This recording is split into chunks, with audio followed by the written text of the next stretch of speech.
Guess what? What? Welcome everybody Beyond the Harmon, episode 1. Hang on, please, Casey.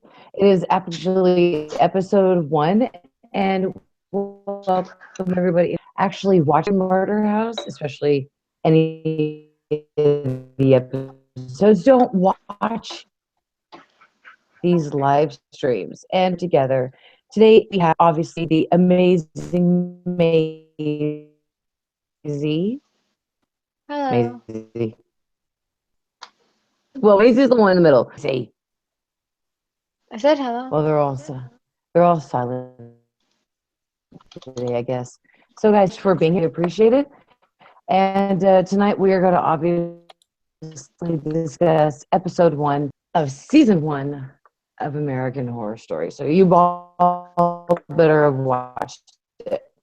What's up, everybody? Welcome to the live stream. So, Casey, what did you guys think? I know that you're all watching American Horror Story, and I know that we're obviously watching Murder House. For those of you out there, it is on them basically anywhere. What did you guys think about the episode? Everybody turned off my light. I thought it was good. I really enjoyed it. I'm glad I'm rewatching it, and I think Murder House is a really good season. I noticed something, but it didn't happen in episode 1, so I'll talk about it when we get to episode 3. But yeah. Yeah, we're to episode today, guys. So only talking about the first episode today. Basically, in episode 1, let's go ahead and let's do a little recap on it. So we have a little beginning of a cute little Addie in a little yellow dress when these hit our. The year is 1978, and they vandalized it. Family totally cut me off in the dark down here, as you can tell. There's no light except for from my laptop. I'll have to turn on the light here in just a second. Like I said, they left me hanging in the dark. So the little boys get murdered, and then right after that, it says present day. I noticed it does. What do you guys think actually about that? Because we have a year. It's a previous day, 11, when the show aired. I was going to say 1. It's really hard to understand you. Your audio keeps cutting out. A lot of people, I guess you can interpret it to be. And by present day, it does mean 2011. Can obviously. Yeah, you're kind of like skipping like a CD. You're really bad at skipping. Audio.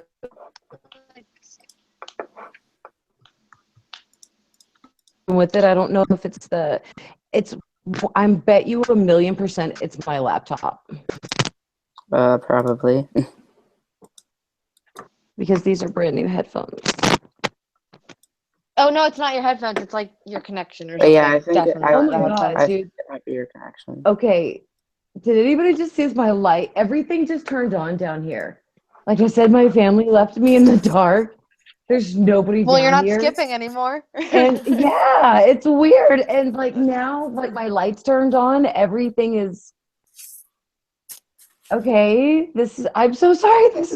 I'm not skipping anymore. Everything's cool. No, you're good. Huh.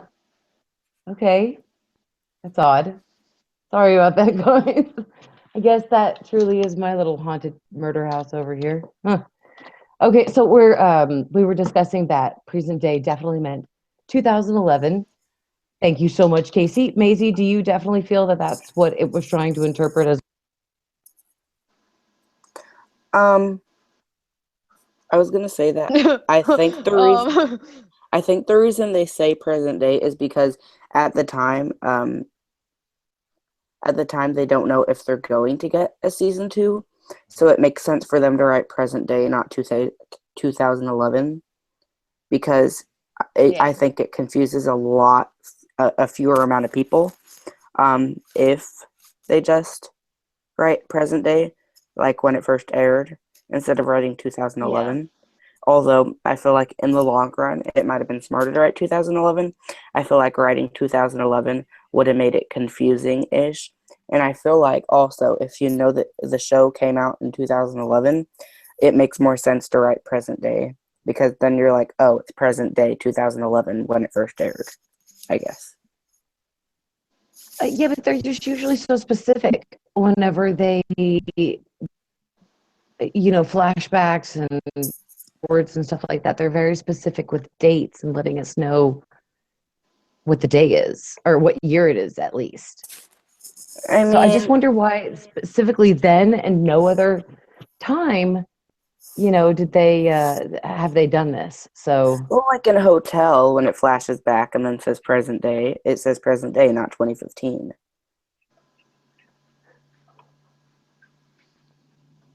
So anyway, after it says present day, Vivian's at the doctor's office, talking to the doctor, and she goes home and she thinks someone's intruded into her house. So she grabs a knife, calls the police, says there's an intruder, walks upstairs to find that her husband's cheating on her with one of his college students. And then it rolls the opening credits.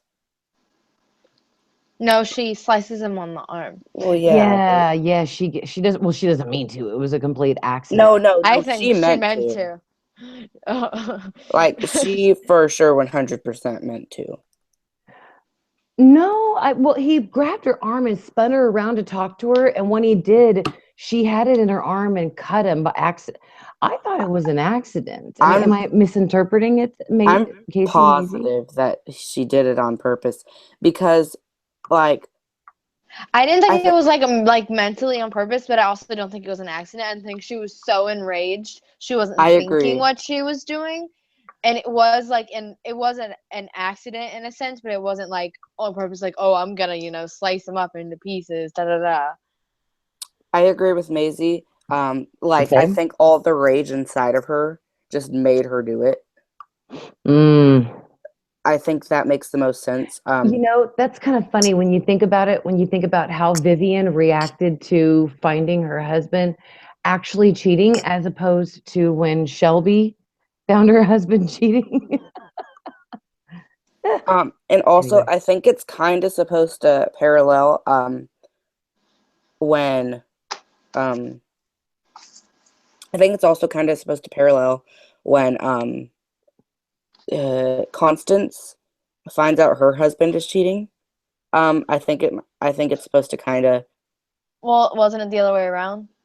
Her husband caught her cheating? No.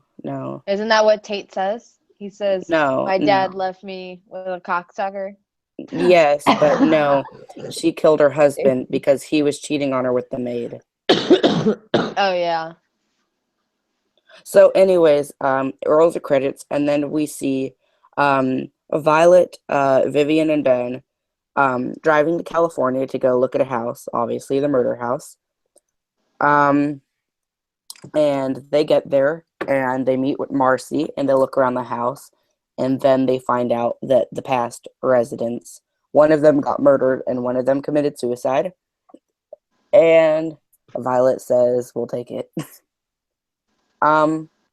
So, yeah, that's the first part of the episode. Does anyone want to continue? Yeah, basically we discovered that Ben cheated on Vivian. We get a little bit of their backstory, and he cheated on her with one of his students called Hayden. But Vivian forgave him. She forgave him, or so it seems. Kind of see the tension between them, like when he goes to grab her hand or give her a hug. She really doesn't want his there's affection. definitely still tension there. Yeah, and he did that after she lost their she had a miscarriage. I hate to say she lost it. She didn't lose anything. She didn't lose her freaking keys or anything. Her baby died inside of her when she was like 7 months pregnant.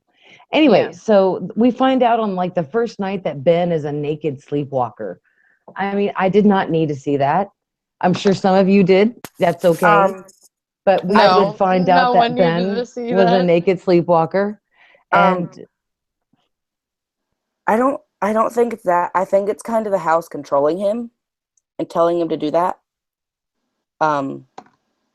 because like when he lights up the stove, I think that's supposed to signify him burning down the house, just like Larry Harvey. Because not only did he do it once, he did it a second time. And Constance said, like, it's not your time yet, or like, you know what I mean? I think when he was doing that, I think the house was kind of like he was in a trance by the house. I don't think that's him naked sleepwalking. I think it's him in a trance by the house. No, he's a naked sleepwalker. That's. I disagree, but anyways. And no, I think he was sleeping naked and then he was sleepwalking naked. He's a naked sleepwalker. It's not like he went to sleep, got up, and took off his clothes. He that's was what I mean. naked in the bed and got up and went downstairs. Yeah, of course he was, but I don't think. But no, this is why I think that, because Vivian did not seem alarmed that he was naked. She was just like, "What are you doing? Like, go back to bed." Like, he must be sleeping naked then. She must be used to it. She wasn't. Well, that was Constance downstairs, not Vivian. No, that was the second time. The first time Vivian came down. Oh yeah, that's right. Sorry. Yeah. I agree with Max. He was definitely in a trance, but sleeping naked. He is a naked man. I don't think he's a sleepwalker. I just think the house had him in a trance. So we find out that Moira O'Hara is the maid from the previous owners, and that Vivian sees her as an older lady with like a funky eye, and Ben sees her like as a sexy siren, which, woo, she kind of, I'd say she definitely is. Then we also meet the neighbors. We meet Constance and her daughter Addie, who loves the house, and we find out that Constance is a nosy but a brutally honest woman with issues. Is probably not the best way to describe her. Having something beyond issues, mental problems, is maybe the best way to describe her. She gifts Vivian sage to burn, like to cleanse, which, guys, I am sorry. It seems like my internet is worse. I'm even hardwired into my router. And for some reason, like, I've noticed that my internet has cut out on me twice during the broadcast. So if it does it sounds fine. I apologize. If it cuts off again, don't worry. Just stay here. It doesn't actually end the broadcast, which I'm glad. So anyway, she starts with the attic burning the sage, and when she goes up there, she finds the rubber suit. And so Ben throws it out. And then right after that, they get into this huge fight. And that's how we mostly learn about their past, is that she was pregnant, the baby died. They both dealt with their grief separately rather than together. Therefore, he went to his student and she got a dog. Anyway, so they had huge makeup sex afterwards. And so that's when actually Ben does his naked sleepwalking, and Vivian she thinks she's having sex with her husband who's wearing the rubber suit, but that is not him. And to be revealed in future episode 4. Don't worry, we're not going to reveal it for you. We're not going to spoil it for you out there, viewers. Until episode 4. Then Violet goes to school, and someone bullies her because she's smoking a cigarette. And then, meanwhile, Ben's having therapy sessions with Tate, who's acting kind of crazy. And Tate walks in on Violet cutting herself in the bathroom. And that's like my favorite moment, because he's like, "You're doing it wrong." And I'm just like, oh my God, that's every person I know just telling me I'm doing something wrong. But it's funny because she's like cutting herself. But like, it's not funny. She's going across the stream, not down the river. If you don't know, if you do it vertical, they can't stitch it up. If you go across, they can stitch it up. But if you go down, vertical, yeah. So anyways, meanwhile, Ben goes for a run, and this guy named Larry Harvey starts to follow him, and Larry Harvey reveals he used to live in the house, and the house told him to burn down the house, and kill his wife and kids. This brings me to why I think I'm right about Ben. I think that's what he was talking about. The house is kind of telling him to do this. Like, I think by turning on the stove and stuff like that. I think how Larry Harvey was in a trance by the house, just like he said he was. I think that's what Ben was doing, except since that was like in the 70s, I believe, or the 80s, I can't remember. Instead of lighting a match with oil, I think it was turning on the stove and, So, yeah, Larry Harvey tells him that, and Ben's like, pretty much just like, leave me alone. So, Violet tells Tate about the bully at school, and Tate's like, bring her here, tell her you've got drugs, and we can scare her off. So, the bully comes to Violet's house, into the basement. Tate's there, and that's when the scariest part of the episode happens. But first, real quick, Tate is a patient of Dr. Harmon, of Ben. Ben is a psychiatrist, and that's what he does for a living, and he sees the patients actually in the murder house. So Tate, when Casey's talking about Tate is actually one of his patients. He is a young boy who is confessing to him that he has violent fantasies of murdering people who make him mad, and just, people who... He only murders people he likes. Oh, I thought he had said that. My bad. Okay, so he said that he only murders people that he likes. Yeah, because then that's when he was like, I don't know about this guy. So Vivian finds the Rubberman suit, and then, person in the Rubberman suit has sex with her. Ben... you were telling us about them having the young girl in the basement. The young girl was in the basement. They scared her by using Infantata, someone's baby, which you also find out in episode 3 or 4. I can't remember. So, episode 4. So, we'll talk about that when we get to episode 4. So, she runs out of the house screaming. And then later, Vivian gets raped by someone in the Rubberman suit, who you find out who is later. Meanwhile, Ben is downstairs about to touch the stove, and that's when Constance stops him and says, "It's not your time yet," or something like that. I think Larry goes to Ben again, I think, and Larry's all like, "If you don't leave the house, your family is going to die." And then Ben's like, "Get away from me." And then at the end, Vivian's like, Vivian says, "What do you want for dinner?" And Ben's like, "Whatever you want." And then Vivian says, like, "I want Indian food." And he's like, "You only want Indian food when you're pregnant."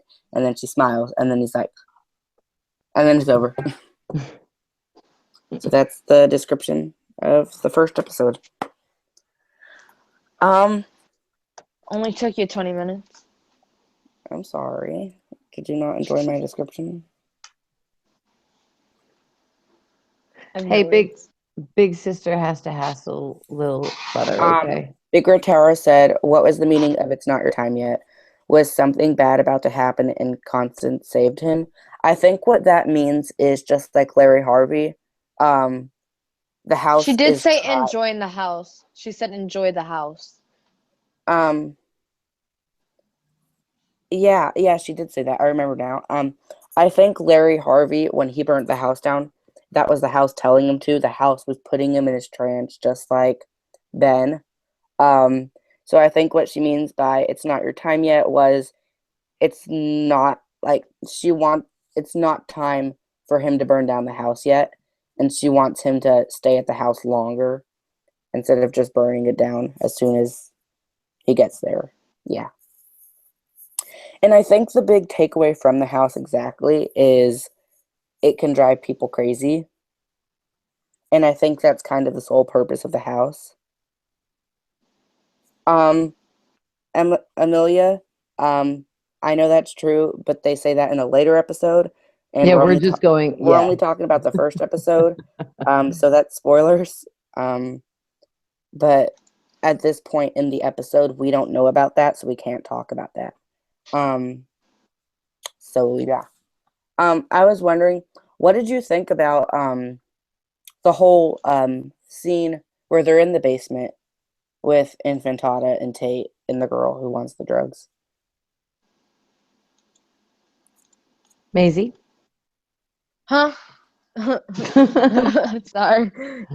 It was reading comments.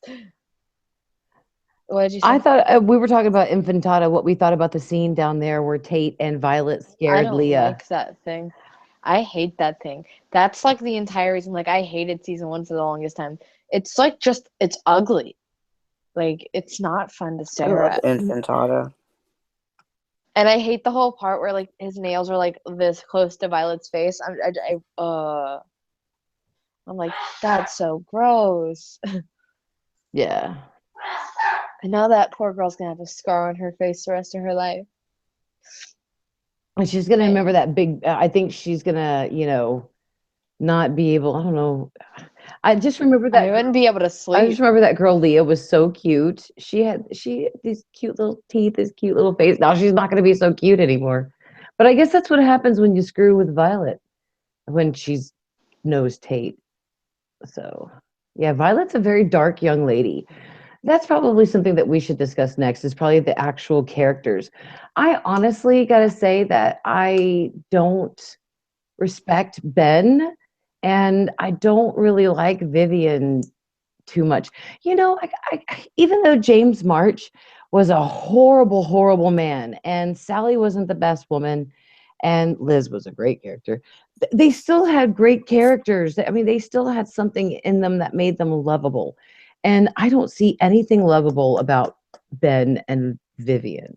Am I wrong with that with you guys? Do you? I like them both. I think they're both very likable. I think it's entertaining to see Ben have all these faults, and I think it's entertaining to watch and dislike him. But at the same time, even though you dislike him, I always kind of feel, even though he's kind of a terrible dad, he's more than a terrible dad. He's a terrible husband, human being, and father. It does seem like he's trying to make his family happy, and it's as weird as that is. Like, you see the temptation he has with the maid and everything, and I think that's him. Like to quote the hymn, his body's saying yes, but his mind is saying no. Like, I don't think so. I think he is just trying to have this, like, I don't think he wants to be in that relationship anymore. I think he just wants to have that image of we're a happy family. Well, what I took from it was that he wants Vivian. He wants his wife, and he truly feels remorse for what he did, for cheating on her. Then they move to this house, and he's getting tempted by the maid, and he wants his wife. She's saying no, and he's starting to feel the temptation again. So that's why I think he's likable. No, I don't like him. I don't like him. He's just an awful piece of trash. I've been with someone for 16 years. 16 years. And Blake and I have been through a lot, especially death. And I have no respect for somebody who cheats on the person that they're married to, or that they supposedly just like love. Tate even said, why would you cheat on someone you love if you love them? Right. I'm not saying what he did was good, and I'm not saying he's a good person, but I do think he's a likable character. His character can't be likable because they just created his character as a bad person. No, think about this. I think James Patrick March is a terrible person who does bad things, but I think he's a likable character. But they didn't perceive his character as bad as they did. Oh, yeah. Killing people, shooting them in the head. Like, oh, he's just a hobo.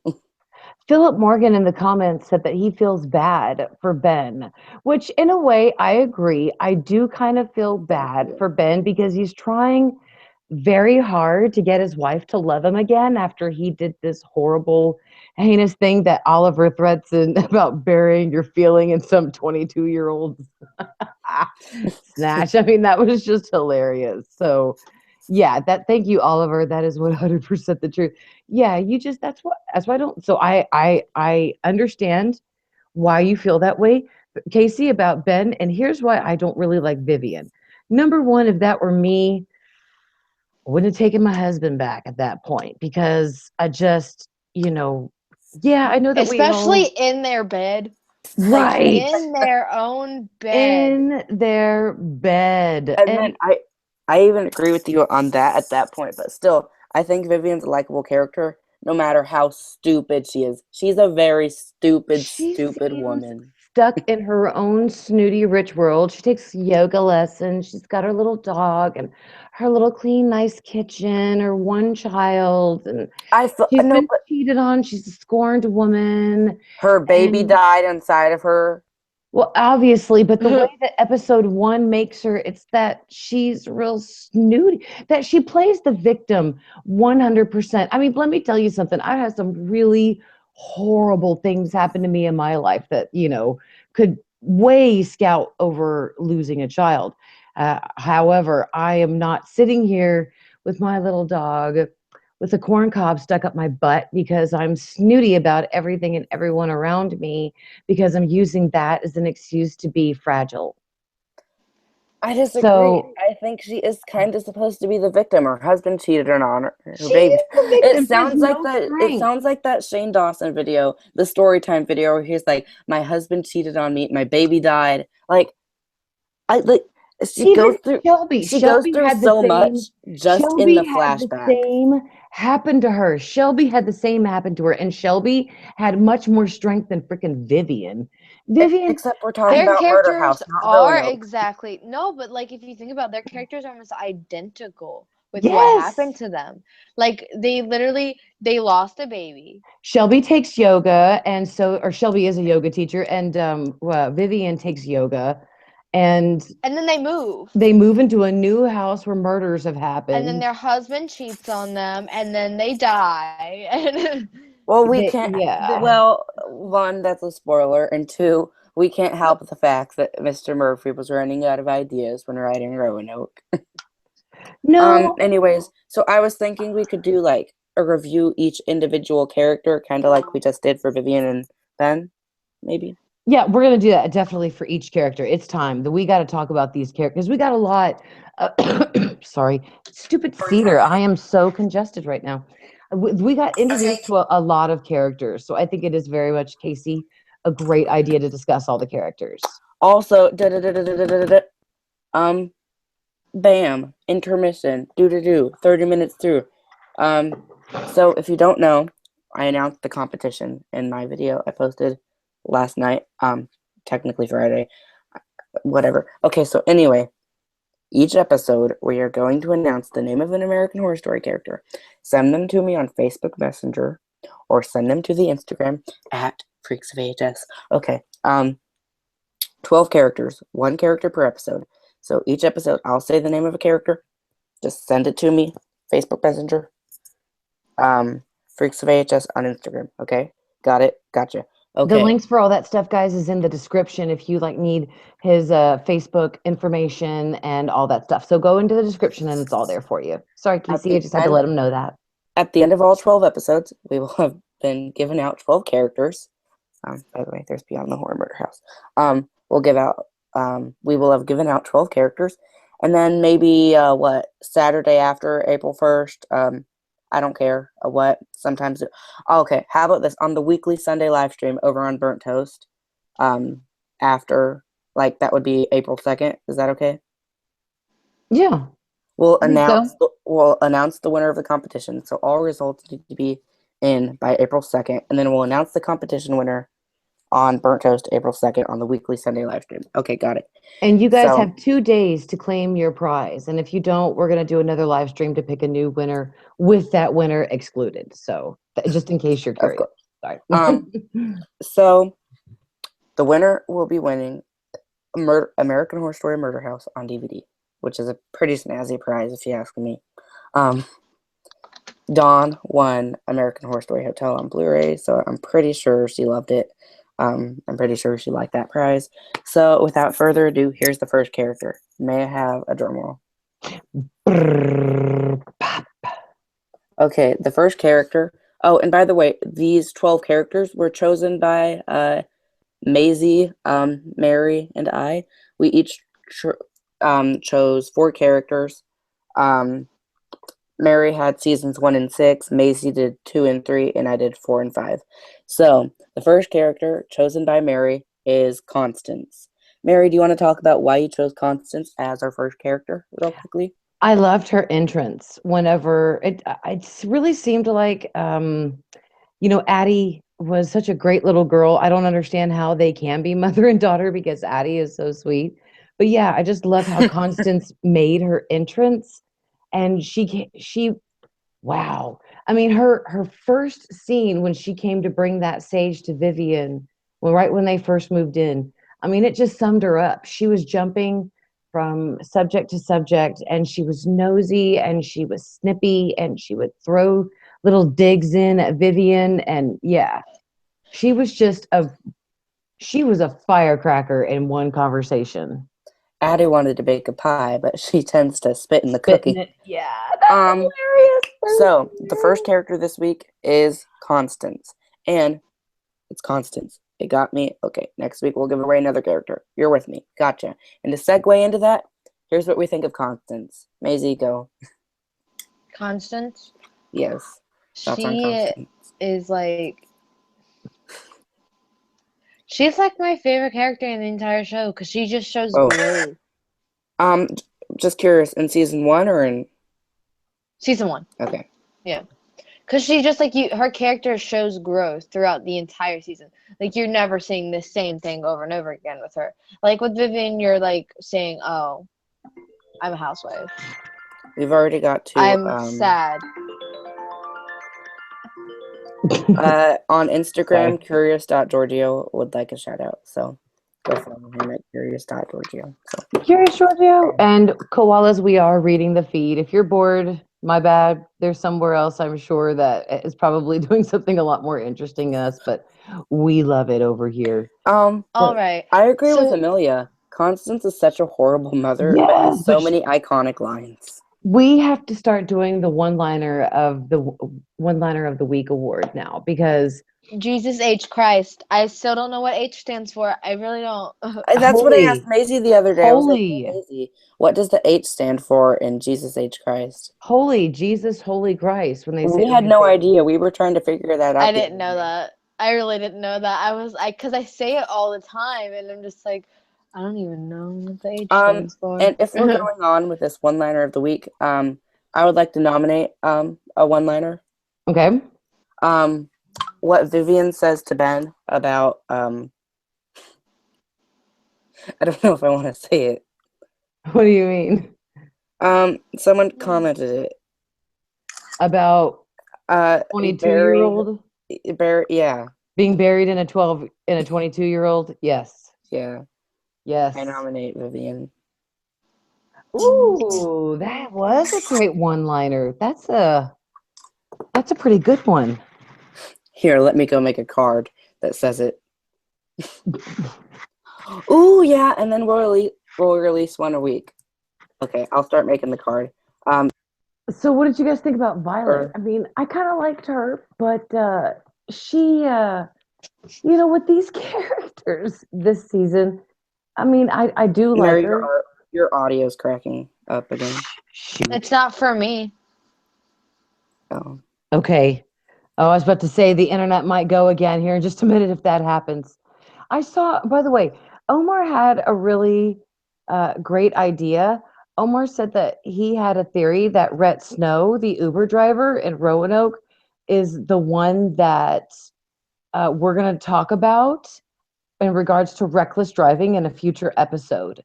So, Omar, we will definitely talk about that because we don't want to spoil it for people who have not actually watched Murder House. So we will definitely come back to that. I've noticed you were talking about that a couple of times. So I do promise you.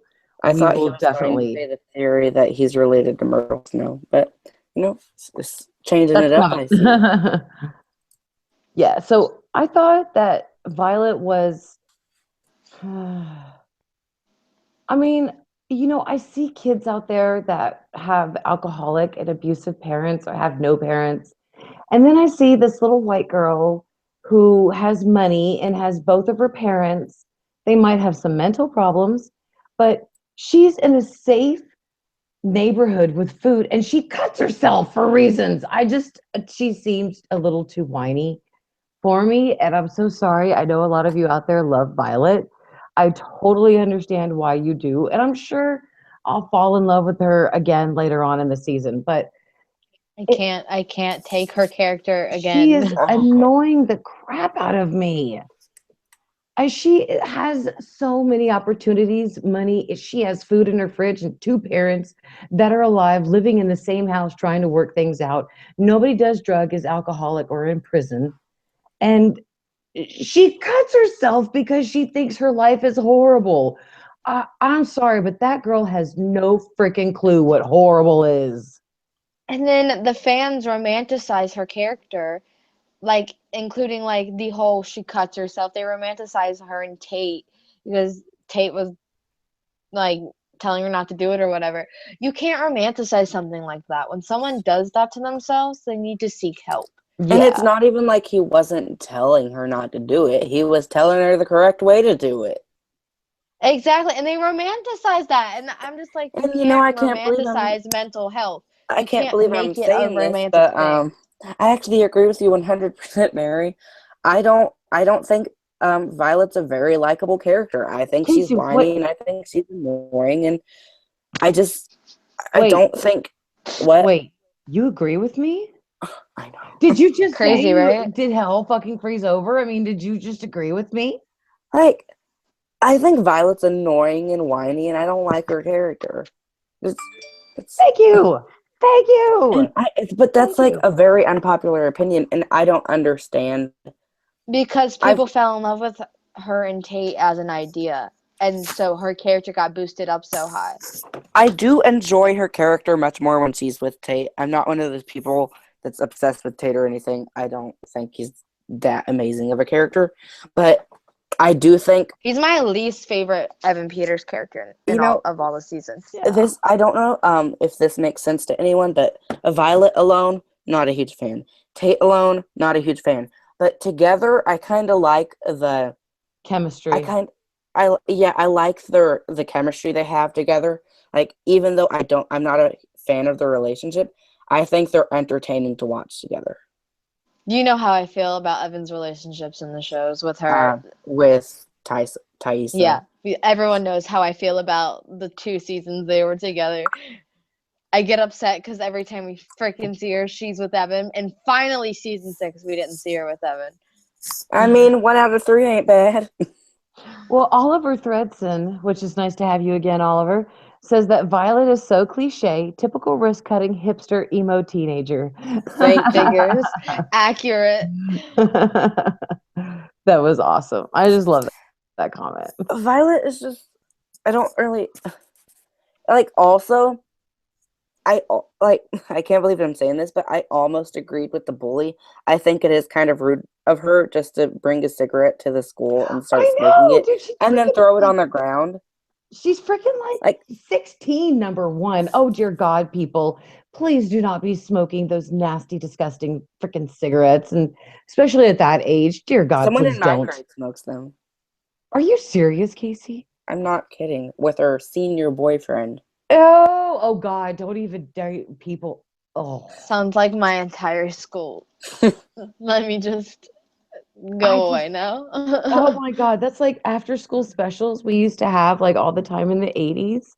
And I never wanted to be one of those after school specials. So when I would see my girlfriends doing all that stuff, I'd be like, ew. So that just makes me think of those ABC after school specials.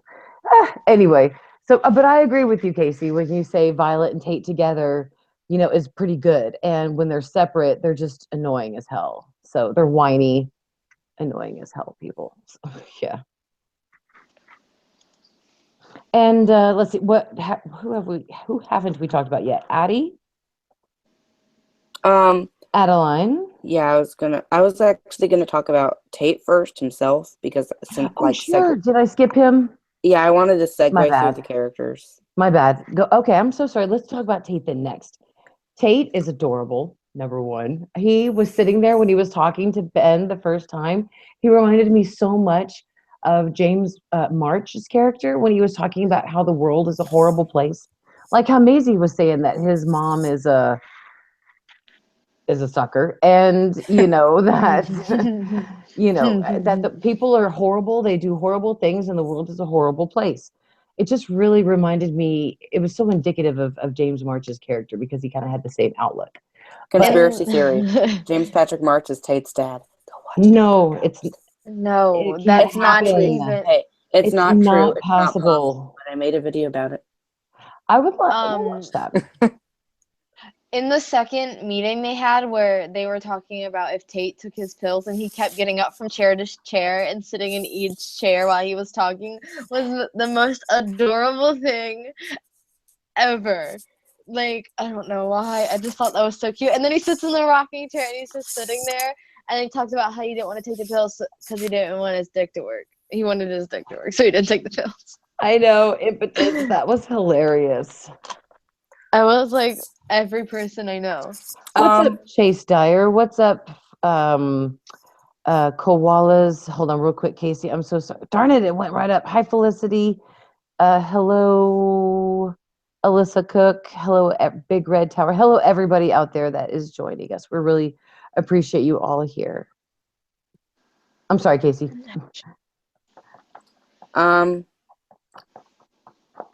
Okay. Yeah. I feel like we all kind of have the same feelings on Tate, maybe, besides maybe Maisie, I don't know. But what? Nothing. So there's not a whole lot I think we can talk about Tate, to be honest, because you don't really know a lot about him. We don't know much about Tate until future episodes. Yeah, we know he's having violent fantasies from what he tells, and is interested in Violet. Yes. Because he specifically says, he's like, I don't want to take the pills because I've met someone. And I'm just like, I like when they're listening. I met your daughter. I like when they're listening to music in a room. I know, and he asked her if she had any Nirvana. That was awesome because I was like, mm-hmm. Okay, she first says Morrissey. I have a thing about Morrissey. I don't even know who the hell that is unless you're talking about He's from Jim the Smiths. He's the lead singer of the Smiths. I only know about this band and this person because I had a friend who loved them and would not shut up about them. They're like really old. They broke up in 1987. What? That is not old. 97. 87? Dead in 1987. Yeah. They broke up then and they didn't, like, they were together for barely any. And, like, their music is, like, Morrissey's music, she literally described it to a T. He's an asshole and hates everyone, and his music's sad. Like, I don't. Awful. Yeah, I wouldn't listen to that either. I've been listening to it because of my friend for like the past 2 years, and yeah, and now she doesn't talk to me, so I don't get to listen to it anymore. She's salty. So anyway, Adelaide. What better of an introduction to Adelaide than seeing her at the very start of the episode when she says you're gonna die in there? Yeah. I think it's so You're gonna great. Regret it. Yeah, you're gonna regret it. She says it like 1,000 times. Like 4, which is a lot. Feels like 1,000, yeah. No, she says it like more when they go inside, and then she keeps saying it. Okay. Well, I think it's just such. I think it's so sad because I liked. This is gonna sound weird. I kind of liked Adelaide's character more when she was younger. She's adorable. She's freaking adorable. That is I know. Like, little girl I've ever seen in my life in that little yellow dress. When I saw her, I thought, oh, she is the most cutest little girl. And with her little curls. Oh my god. And I wouldn't say I even dislike Adelaide when she's older, but like, I think my thing about Adelaide is constantly comparing her to Nan in Coven. And she's such an awesome character in Coven that I can't help but compare her to Adelaide in Murder House. And I think Adelaide in Murder House is nowhere near as good of a character as the one in Coven. Nan in Coven. Yeah. And I think that's my only thing about Adelaide. And my other thing is I don't think she does much in the episode she's in. Like, I think there's a whole episode she's not even in it before she's out of the show. Casey, stop spoiling it. I'm not spoiling it, but I'm trying not to. I'm trying to work my way around my words. I don't think she has a very big role in the episodes that she's in, and I think I think my thoughts on Adelaide is just me constantly comparing her to Nan. So I don't know if I have many great things to say about Adelaide, but I do think when she's on screen, she's entertaining. Absolutely. Enough. Anybody who will spit. And I think you get good. I think you feel bad for her when you see her with Constance and the way she treats her. So yeah, absolutely.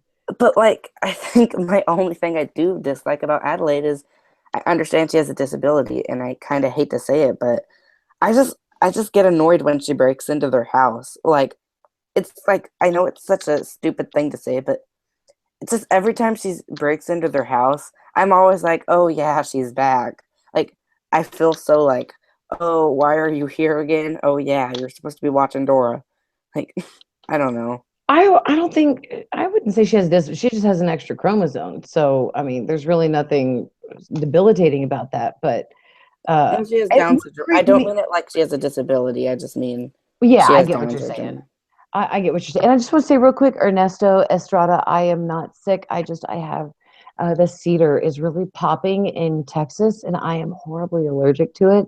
So I'm very congested, and I had a horrible migraine today, and I actually just woke up from a nap for the live stream, so I could actually live stream to get rid of my headache. Wallace said Mary Dab for season 7 to be good.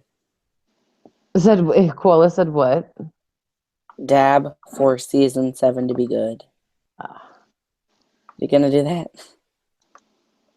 I'm not going to do it because I don't dab, but maybe Maisie can show you how. I already did. You missed it. Oh well. I don't understand what the hell dab is, so. It's where you put, it's like you're sneezing, you put your nose into like this part, and it's an ugly thing. Don't do it. Just look up dab. No, I'm not gonna look it up. There's things that you should not Google, and that's probably one of those things. So since we've gone over the characters, I think fairly well, I had a few other things I wanted to bring up during this first episode review. Mm-hmm. One, did anyone else think the editing in episode 1 was kind of weird? What do you mean? Like, there were constantly like cuts, like, and like zoom in on someone's face, but instead of just zooming in, like zoom, zoom, zoom, like, and like how Tate and Violet are listening to music in Violet's room, but it doesn't sound like it's coming off her speaker. It sounds like it's actually in the background music. And then as soon as she goes to change the song, it just stops automatically. I thought that was an interesting choice to not make it sound like it's coming from her room, but for it to actually sound like a song in the episode, and just to cut it off as soon as she's about to change the song. But then when the next song comes on, it doesn't sound like it's a song outside of the story. It sounds like it's actually in the episode in her room, if that makes sense. And same for like when they're in the house and Marcy's talking about the previous owners, and the Ben whispers something to Violet. It like cuts and then goes to them. I thought it just seemed a little weird how it was put together. If anyone knows what I'm talking about, please comment and tell me you agree with me, because I'm I see Big Red Tower does. Yeah, I was noticing that too. And then Oliver was saying something about like when Ben gets caught with Moira. There was a part where Ben kind of gives in at the end of the episode, and Violet sees it. I remember. Chase Dyer 86 said, "How is Mrs. Harmon gonna breastfeed her child since she's a ghost? It does not sound like you've seen the rest of the season, So I'd say follow along with our episode reviews, and you can figure that out yourself. I had a couple other things I wanted to talk about. Not directly exactly related, but one, do you think the season, like out of the 6 seasons, what do you think this season ranks higher or lower in the best cast of characters? I think it ranks up there because we've got quite an eclectic, cast. We have Marcy, and we have the previous owners, one being Zachary Quinto, and we have a big cast. It's a really big cast. Yeah, my baby's in this season, guys. My baby. Who's Zach? Yeah. Of course, he's smart. He's handsome. He's single and he's gay. I was about to be like, he's Miss United States. Yeah, he's Miss America. God, I'd vote for him. Yeah, I don't blame him. Yeah.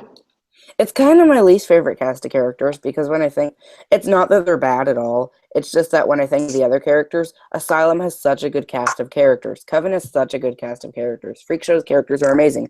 Hotel has by far the best cast of characters. Yeah. And I think Roanoke's characters are very likable. And then when I see Murder House, I'm like, yes, it's a good cast of characters, but at the same time, it was their first season, though. It was their first season. Yes, but like compared to the other seasons, I feel like the other seasons stepped up their game when it comes to character likability and story arcs, and like I don't think there's really anyone in season 1 you can like hate, like want them to die. Like there's dislikable characters, but no one you're like, oh my god, I can't wait to see them die.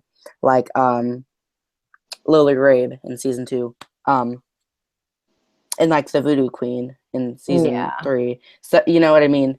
So I think it's more interesting to have villains and stuff like that. So yeah. Absolutely. All right, guys. So we're starting to come up to the end of the show. If you want to shout out, put it into the comments, please. And overall, I thought this episode was just a wonderful way to introduce American Horror Story in general. And Niall, thank you so much for staying up. It's almost 4 a.m. for him. Niall, you are awesome for being here for us. And I thought it was just a wonderful way to start with this pilot with the season of American Horror Story. If I were to give it 1 out of 10, 1 being the lowest, 10 being the highest, I would definitely give it a 8.5. Comment if there's anything else you want us to talk about the first episode. And also, I was wondering, out of the 6 first episodes, where do you think it ranks among the 6? Like number 3 or number 4. Which ones go before it? I'm just curious. Hotel, definitely Hotel. Oh my god, don't even Asylum. And possibly Coven. Also, just a side note, I rewatched Roanoke, and I can't say I loved it as much as I did the first time around. Like, and then I remember how excited I was, and I said, "Oh my gosh, this is like one of the best episodes we've ever had." And I rewatched it, and I was like, "It was good." Like, I just like the vibe Murder House gives off. I think it gives off a nice, happy, positive vibe, and I don't mean like happy in a good way. I mean, I think it gives off a very TV showy vibe, but also a very dark, like, looming vibe, and I really like it. And I think when I think about it, it's different from the other seasons, but the other seasons are different, just not in the way Murder House is different from the rest of them. Gotcha. So I want to give a real quick, Big Red Tower says shout out to our host. Thank you so much, Big Red Tower. Shout out to Harmon, the gorilla. Thanks, Ernesto. And Alyssa, shout out to you. And Jessica is not returning, guys. So shout out to my basement business. Absolutely, Oliver, shout out to your basement business. I got a Bates Motel Vine going on in there if you're into that. I'm so into the Bates Motel, Oliver, and Boston Cream Donuts. So you have me. Boston Cream Donuts. I'll be down bringing there. her back. And so Oh, and Big Red Tower wants us to consider longer live streams for some future episodes. It feel like we had to rush a little bit, so absolutely. With the longer, more interesting episodes where there's more to talk about, I do feel like we'll do longer ones, but I don't feel like a whole lot went on in episode 1. Yeah. But there is a lot to talk about in episode 2, so if you come here next week, it might be a bit longer than this one. So definitely shout out to Dawn. She's here. She was our winner from last season of Beyond the Horror. Shout out to Amelia, Alyssa, Lisa Lusk, and Big Red Tower. And I like koalas. We like you too. Philip Morgan, Tammy Sifford, and Ernesto and Oliver. So thank you, Omar, Mr. Omar, one of my OG subs. Thank you all so much for being here. We all sincerely appreciate it. So, Sexy Scathach. Yeah, I miss her. Mm-hmm. Ernesto was talking about her in the comments. So, yeah, I saw. Maisie, what did you think about this episode? What would you rate it? I mean, season 1, episode 1. Out of 10, or? Yeah, 1 being the lowest, 10 being the highest. 7. Okay. See, you're kind of with me on that one. Finn, you have a shout out. And what about you, Casey? What would you rate it?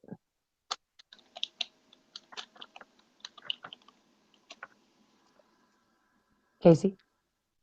He has his mic muted. Oh, I'm sorry, I was looking at the comments. Maybe he had internet trouble too. That's what mine did when my internet would shut down. So, okay, we'll give Casey just a second. But Big Red Tower says, Oliver, will you get my Pepsi from your fridge? Thanks for letting me keep it in there. And love you too, Alyssa. Thank you so much again. And yes, koalas have grown just a little bit. Thank you all for accepting me as your mother supreme and pretty much Maisie as your sister supreme. Finn, you definitely have a shout out.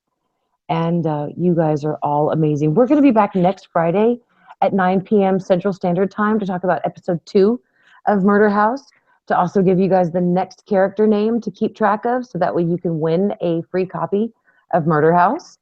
And American Horror Story weekly Wednesday live streams are every Wednesday at 9 p.m. here. Burnt Toast, which is the channel for all of the admins. Everybody, yes, baby? Okay. They are doing live streams on Sundays and Tuesdays and uploading almost like every single week. We have a thing for we have one for every day of the week. Just me and Casey upload every week. But the other, is it 4? Or I don't know.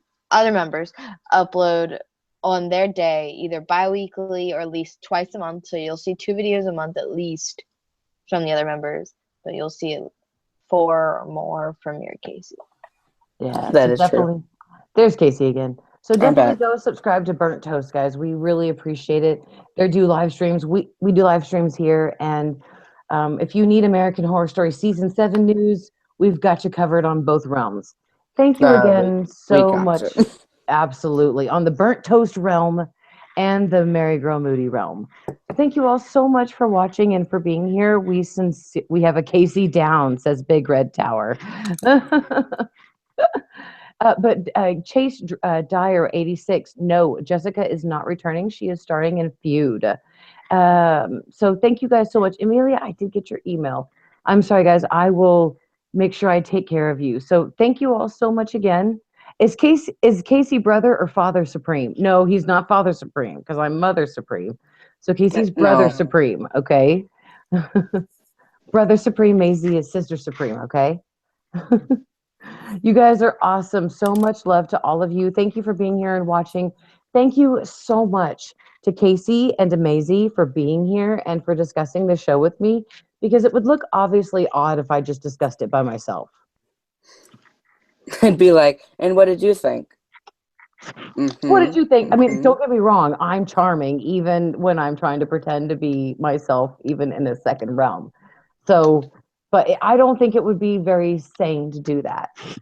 That's so probably thank you guys for your mental health. So thank you guys again so much for being here, and we'll be back next Friday for you guys. Okay, y'all. Oh, I'm sorry, Casey. Sorry, I just really wanted to say quickly. Sunday and Tuesday live streams on Burnt Toast. Wednesday live streams here. Friday is Beyond the Horror. Sorry, I lost my train of thought.